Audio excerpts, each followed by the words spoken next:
Next week, we wrap up our Summer to Remember.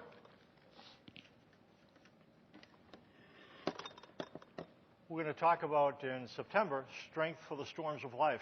Storms happen. We'll talk about when storms occur in terms of relationships or at home, at work, at church, how you weather those kind of things.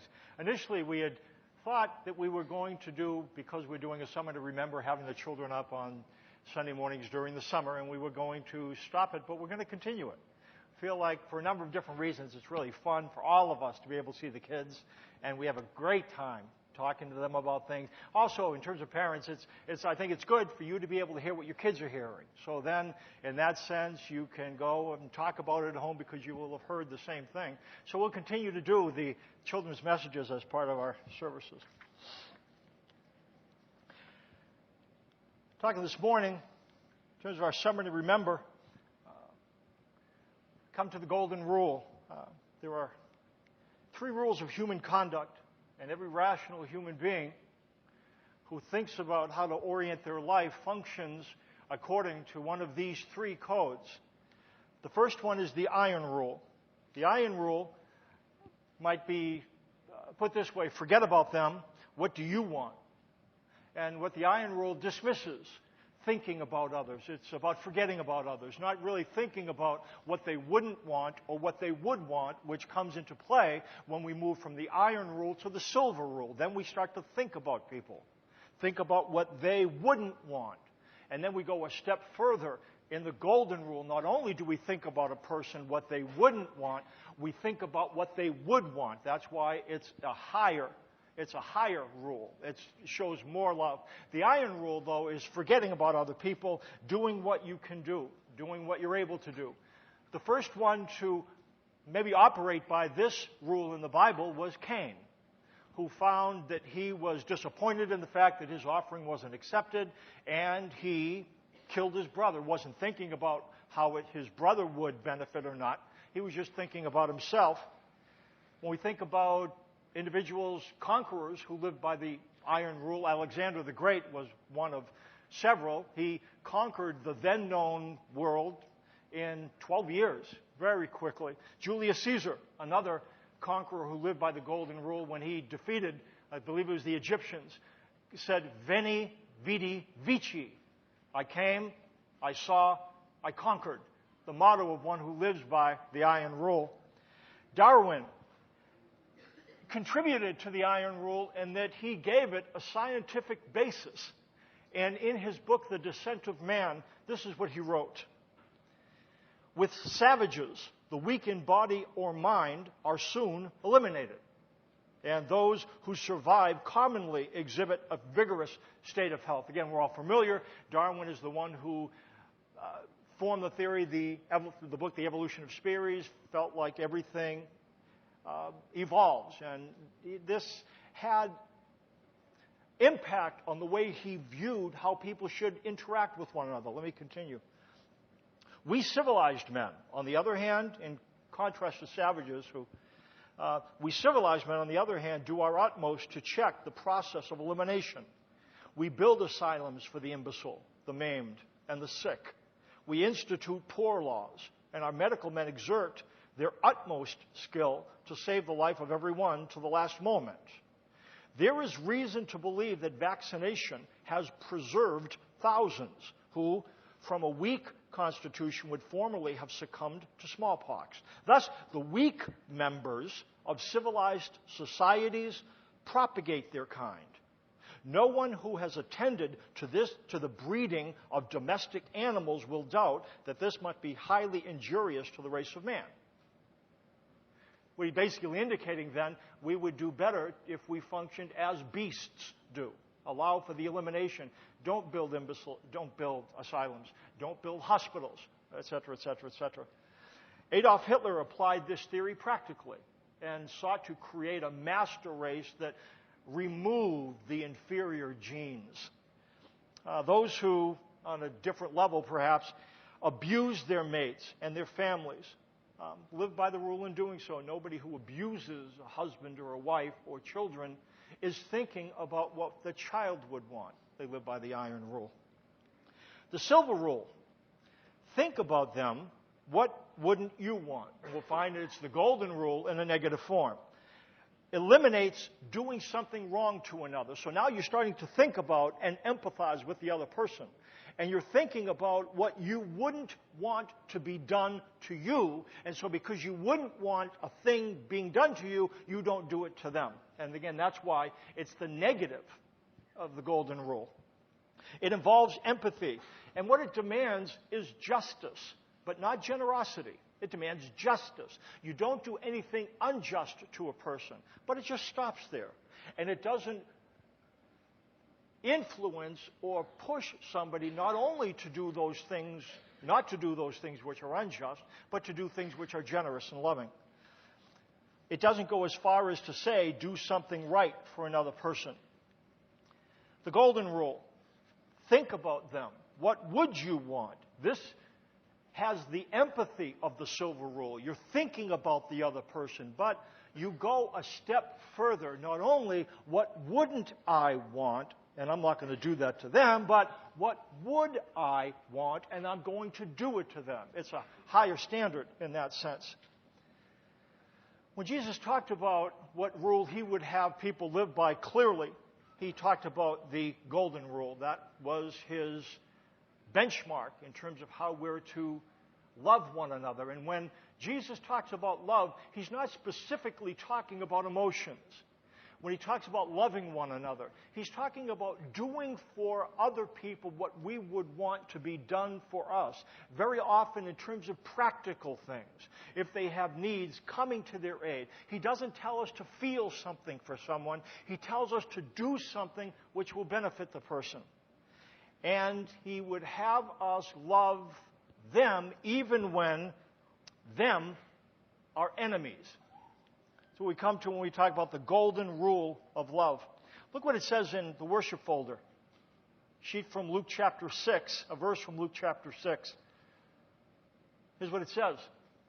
And the context for the rule, love your enemies. Do good to those who hate you. Bless those who curse you. Pray for those who mistreat you. Do to others as you would have them do to you. And the others, in the sense, are not just people that are easy to love, but people that are not easy to love. He describes them as enemies, those who aren't really in it for your welfare. You can't expect that if you do something for them that you would like to have done, that they're going to return in kind. That's not what he's saying. This rule applies. It even applies to those who aren't going to return the kind thing that you do. There was again, people heard Jesus say this and they reacted. It's a high rule. One expert in the law, and in Judaism at the time, they were concerned about love, and their love was more in line with the silver rule. Don't do anything to another person that you wouldn't want done to you. Jesus describes then how we're to love one another, and then he gives us some insight into how to do this and who to do it to. Look in your sheet from Luke chapter 10. We looked at it a couple of weeks ago, the parable of the Good Samaritan. We're not going to take a lot of time, but we're going to draw perhaps a little bit of a different application. Let's begin. On one occasion, an expert in the law stood up to test Jesus. Teacher, he said, what must I do to inherit eternal life? What is written in the law? He replied. How do you read it? He answered, the expert in the law, love the Lord your God with all your heart, and with all your soul, and with all your strength, and with all your mind, and love your neighbor as yourself. The Bible would have us understand love is the royal law. Love God with all your heart, soul, mind, and strength. Love your neighbor as yourself. That's what he indicates. Jesus replied, you've answered correctly, Jesus replied. Do this and you will live. But he wanted to justify himself. So he asked Jesus, and who is my neighbor? And what he was asking is, who is them? Think about them. What would you want or wouldn't you want to do for them? And he's asking, who are them? Who exactly am I obligated to really think about and empathize with? In their sense, there were some people clearly that you had to think about what to do and you didn't. Those who were Gentiles or those who were irreligious, you really didn't have to worry about loving them. And that's why he asks, who is the them? Because he was looking for Jesus to tell him just those who are in your neighborhood or those who are friendly with you and you are friendly towards. And then Jesus tells the story of the parable of the prodigal son, in which a Samaritan came and did for somebody lying beaten up on the side of a road what several Jews did not do. And in applying this story, here's what Jesus said. Which of these three do you think was a neighbor to the man who fell into the hands of robbers? The expert in the law replied, the one who had mercy on him. Jesus told him, go and do likewise. He was asking, who is my neighbor? And what Jesus is basically saying to him, you are the neighbor. You're not to think about, is there an us versus them? Them are to include even your enemies, those who will not return it in kind. Love, you need to be neighborly to them. So don't ask about who is the neighbor so that I don't have to worry about loving them. There's nobody on the other side of the fence in that sense. All are within the community. The obligation to love falls within, everybody's within the fence. Even enemies are within the fence. In this parable, we find people that live according to the three laws, the iron rule, who live by the iron rule. If you think about it, the bandits did. There were some guys, as you go from Jericho to Jerusalem, you go up a mountain pass. They had to do that. It was rocky. There's no trees up there. Easy. There's big rocks you can hide behind. And they were waiting for an innocent passerby to come by. And that's what happened in the story. As Jesus says, one of the passerby, an individual walking this path, as often happened, they were hiding. They came down, and they operated by the iron rule. He has something we want. We have more people than he does, so we're going to take what we want. We're several. You are one, they would have said. We're strong. You are weak. You have possessions. We want them. Case closed. That is the clenched fist of the iron rule. That's how they function. The silver rule. A Jewish priest came by, and then later a Levite, one who serves the priests in temple ceremonies. They didn't kick the Jew who had been afflicted and beaten up. They didn't rifle his pockets. They were not iron rule men. They didn't try to get something from them that they shouldn't have taken from them. They simply passed on. And in passing on, they were silver rule men. You see, they didn't do anything bad to him. They didn't do anything that they wouldn't have wanted done to them. Kicking him again, they wouldn't have wanted. They didn't kick him again. They were silver rule men. They simply passed on. This is what the expert in the law was. He was a silver rule man. He believed that God distinguishes between those who are and are not mandated to be loved. And that's why it was behind the question, who is my neighbor? Finally, a golden rule person, it was the Samaritan. Normally a dedicated enemy of the Jews. Bigotry existed between Jews and Samaritans, much like Jews and Arabs. It was heated. And so he then comes to this place. He tended the injured man's wounds, sat him on his donkey, conveyed him to a nearby inn where, amazingly, he paid for more than 3 weeks of lodging and pledged even more. Why did he do that? It wasn't just he didn't forget about the person, clearly. He empathized and thought about him, but he didn't think only about what wouldn't I want. He thought about what would I want. And his reasoning might have been this. I could be writhing in agony by the roadside. What would I desire on my behalf if our respective circumstances were reversed? And then he did what he did. Again, love here this is what Jesus is describing, what it means to love an enemy. There's not a lot of emotion here, perhaps. There might be, but there might not have been. He doesn't stick around. It doesn't say these guys became best friends. It just said when this guy was at a point of need, he did what this guy needed to be done for his welfare. Sometimes it's not the far away, the enemies that are difficult to love. It can be true that sometimes loving families is difficult. Those who are far away, it's difficult for a different reason. Sometimes within family systems, you expect to be loved. And when love is not forthcoming, we feel that we have the right not to love. After all, they did it first, or they didn't do it first. I'm not obligated to love them. They're not being nice to me. I don't need to be nice to them. They are acting like enemies of mine. And within families, we can put up walls between one another. And it can be difficult to love them, but surely they fall within the fence as well. And in treating family members, or to ask, think about them. If I were them, what would I want? And treat them in that same way. Sometimes those who are closest are hardest to love. Within marriages, I've seen individuals who treat their mates much worse than they treat anyone else that they're acquainted with.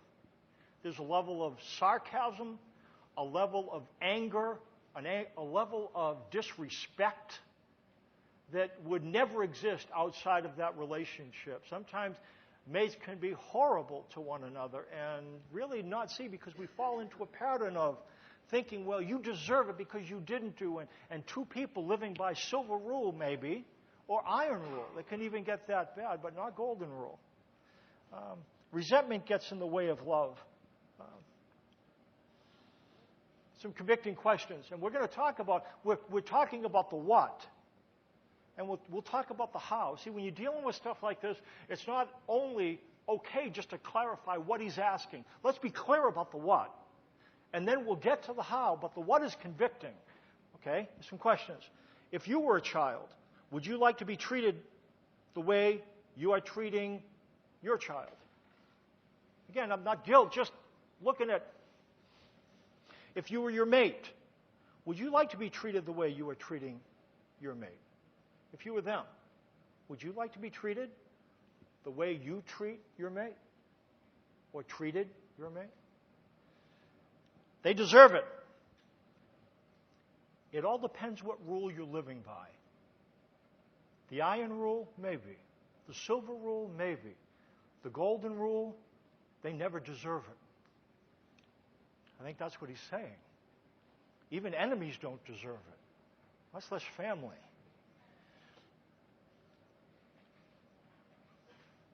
I don't have to love them. Look what they did.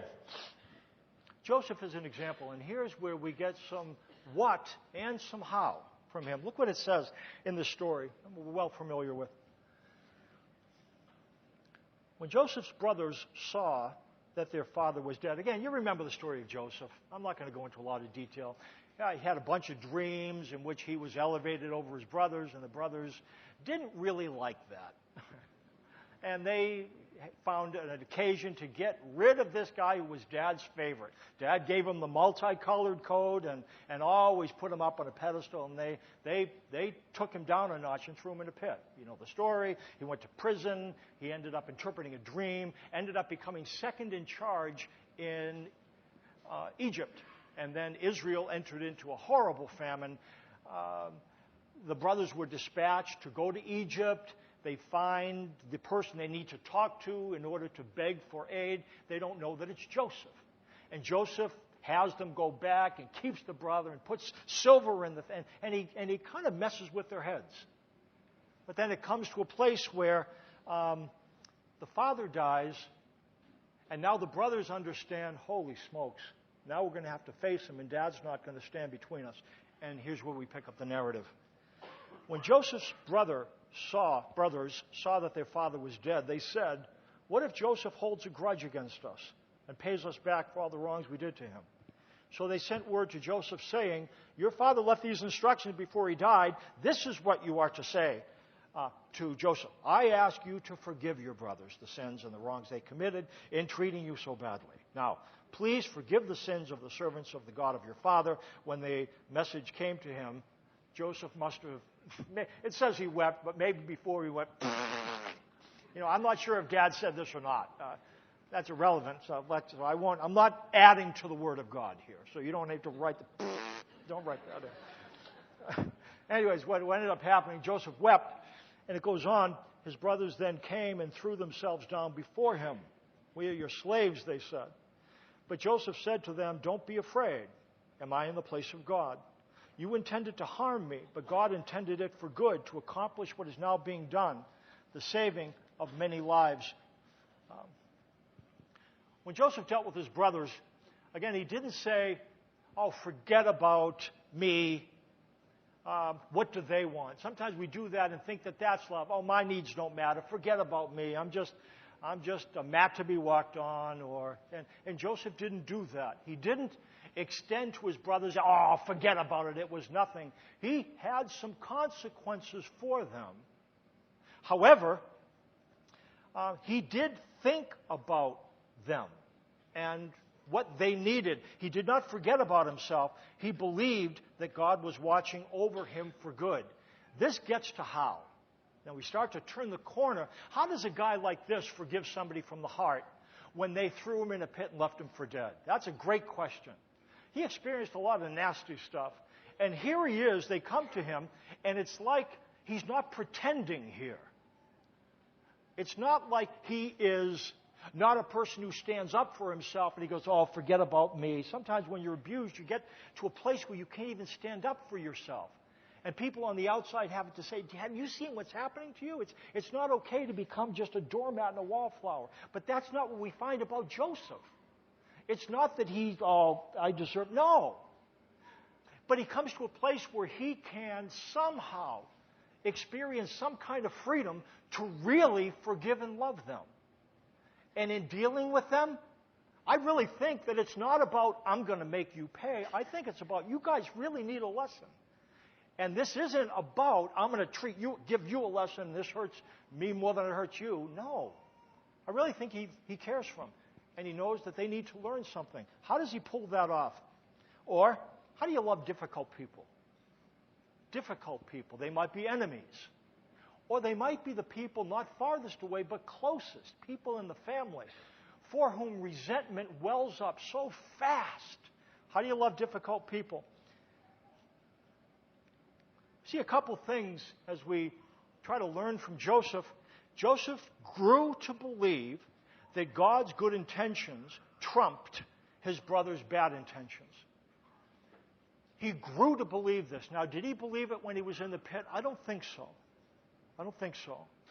But what happened as time progressed, his vision of God became bigger. He started to see what God was doing in his life, and he came to see, you know what?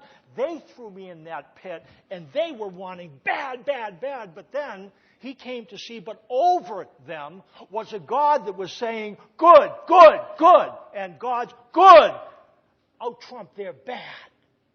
And he said because he could see God above the bad intentions, there was a sense of belief and confidence that grew. And for Joseph, maybe it was for a couple of reasons. He remembered his childhood dreams, his brothers coming to him, and he remembered the dream, and he felt connected. You know, God knew about this all the time. And he remembered the things that happened to him when he was young and what God told him when he was young. And now childhood dreams had become adult realities. And what Joseph said, look what it says in the last verse. You intended to harm me, but God intended it for good. Very often we ask this question, but it's an important question to ask. How do you define good? How do you define good? Many times people would say good means I get what I want and I keep what I have. Good, I get what I want and I keep what I have. How's life for you? Good. Why? I have what I want. I have what I want. And I get to keep what I have. How's life? Good. But here, good isn't, did Joseph get what he wanted? Did he? Did he keep what he had? He lost the cloak. He lost the relationship with the Father. What was good? How does God define good? Maybe that's a better question. Maybe that's the question. How does God define good? You see, if we define good by get what I want and keep what I have, I don't care what your image of God is. If you try to look to God and that's your definition of good, you are going to resent Him, whether you know it or not.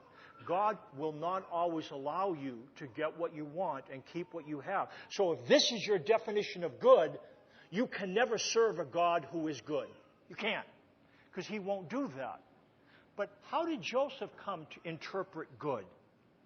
Look what it says again.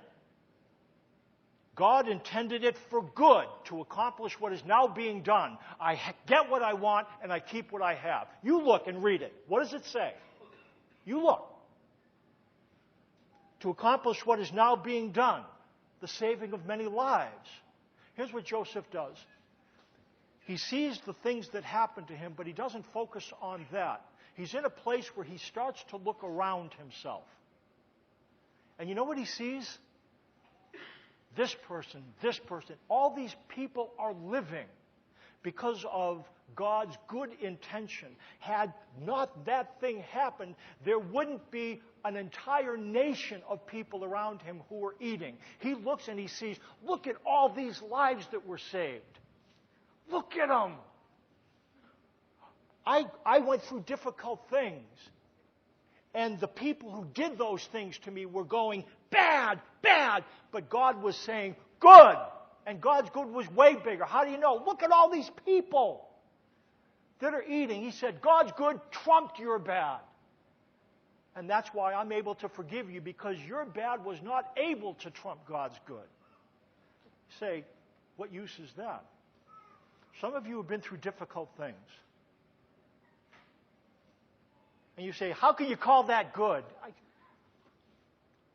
I don't want to say that it was good what happened to you. But look at the people around you. I'm not talking, don't look at yourself now. Look at the people around you that have benefited from what you experienced. There have been people that have come up to you that have been brokenhearted and hurting. And because you have experienced hurt, you didn't treat them dismissively. You wrapped your arms around them. And there are people who have experienced comfort from you that wouldn't have received the same comfort had not the thing happened. I'm not saying that God did the thing. Do you understand that? I'm not saying, I don't think God said, throw him in the pit. I think He allowed it, and God says, I'm going to cause something good. So that's what I'm saying. Some bad things happen, but God's good trumps the bad. And that's what happened with Joseph. He looked past his brothers. Now, he didn't forget about his brothers. He looked past them to the God who was above them and said, you know what? You wanted bad. He had good in mind. How do you know? Look at the people around me who are benefiting. How about you? Mom or dad wasn't exactly who you needed them to be, perhaps. Brothers and sisters, aunts and uncles. And we can get stuck. Though all we can see is them. The face that they made when they did the thing they did. The belt they used. The sneer that was on their face. Or how dismissive they were. We have their face etched in our mind. And I'm not saying forget about that because you deserve to be treated. You didn't deserve to be treated like that. What I am saying, push it over just a little bit. And look above at the God who is saying, I will cause even that to work together for good. You say, what do you mean? Look at the people around you. How about think of the people around you? And I dare say, and if you're not aware, ask somebody that you love, who benefits because of you and what you know and what you've experienced? There have been people that have benefited from things that you've gone through. You have been more compassionate. Do you understand what I'm saying? And that's how we define good. Sometimes we have to look around. Another thing that might happen, have you looked in the mirror lately? Have you looked in the mirror? Sometimes when we think of the thing that happened, we look at that thing from the perspective of somebody whose eyes are 8 years old, 9 years old. We look at that event from the perspective of the child that we were. You're no longer a child. And I'm not saying grow up. Here's what I am saying. Look at yourself in the mirror. Look into your eyes. Look deeply. What do you see? There's a softness in your eyes. You know where that softness comes from? You've experienced some pain. And because you've experienced some pain, there's a sense of compassion that wells up within you. You're not the child that you were. You have grown up to be an adult who has the capacity to be compassionate. You know what? I've seen those eyes before. You know where I've seen those eyes? On Jesus. That's exactly what he was like. If you looked into Jesus' eyes, that's what you saw. There was a softness because he understood pain and he could understand the pain of others, and they knew it. You can always tell when somebody has compassion. But there's something else, I think, about Jesus' eyes and perhaps about yours. There's a steeliness about them. Sometimes when you have to keep marching through things, you have to develop an endurance and a tolerance and toughness.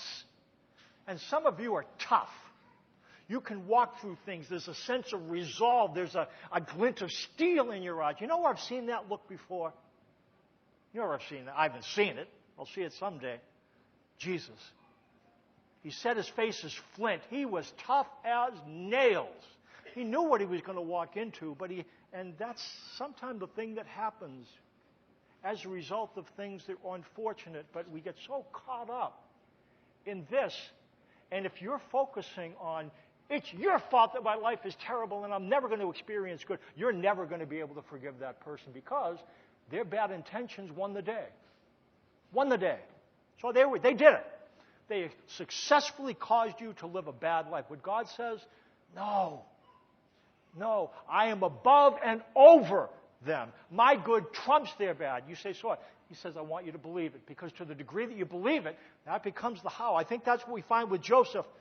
The growing belief freed Joseph to forgive and love the brothers. This growing belief of the God that was above freed Joseph to forgive and love his brothers. The book says to forgive is to set a prisoner free and to discover that the prisoner was you. To forgive is to set a prisoner free and to discover that the prisoner was you, trapped by resentment. Now, again, you can't forget, but there's a sense of growing belief in the God who is above the thing, frees to forgive and to love. I think that's what we find with Joseph. How do you know? He said God intended it, you intended it for evil, but God intended it for good, to accomplish what is now being done, the saving of many lives. And as far as Joseph is concerned, he didn't just say, forget it, no problem. It seemed like when he understood that he was loved, he could consider, what does it mean to love these fools? Because his brothers were foolish. What does it really mean to love them? To say, forget about it, it was nothing. No, that's not what love meant. Love meant, listen, there's somebody to see some things, and I'm going to have to play with your head a little bit. I do this because, and I think he did it because he loved them. But he didn't just say, he said, he put them through their paces, so they had to learn some lessons.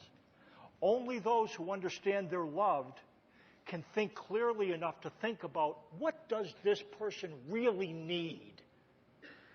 Not what do I need to do to them to make me feel better. What do they need? It's hard to think about what they need when you feel like you've been abandoned, when you feel like there's no one there for you. When you understand that you're loved and believe that, it's easy to think about loving someone. I think you know what the Bible says? We love because he first loved us. We talk about that all the time. That's why in terms of these verses, I think God is love. That's where our minds go first in terms of a summer to remember when we're afraid. God is love. Perfect love casts out fear. And as I understand, God is bigger than, over, then do to others as you would have them do to you. You understand the progression? It's Joseph's progression. I see a God above the bad thing. And that God intends things for good. In light of feeling secure, now I can do to others what I would have them do to me. As you rest in the fact that you're loved, you'll be able to determine what it means to love others. Ask the worship team to come up at this point, do a closing song. We looked at 3 verses in terms of when we are afraid. God is love. Sometimes a fearsome situation completely blots God out. And the first verse, the first place to go is think above the circumstance to the God who lives above the level of circumstances. God is love. Perfect love drives out fear. We try to think about what can I do to be a person who's less afraid? There it is. There's just one solution to fear ultimately. Perfect love. If you're loved perfectly, Joseph kind of began to understand that. It freed him. And then do to others as you would have them do to you. Once you're secured this way, then you can think clearly enough to love others. Father, your standard is high, and you don't mince words. Your sense of what and to whom are crystal clear, but incredibly challenging. In fact, the only way it can happen is if your love is birthed in and echoed through us. To the degree we believe that we exist under the umbrella of your love, we can then, in that belief, reach out to do to others as we would have them do to us.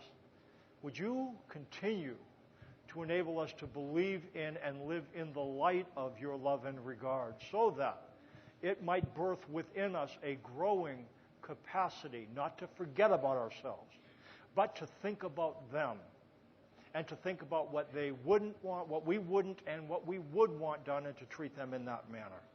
Because that's what Jesus did, and we want to be like him. Help us. In Jesus' name, amen.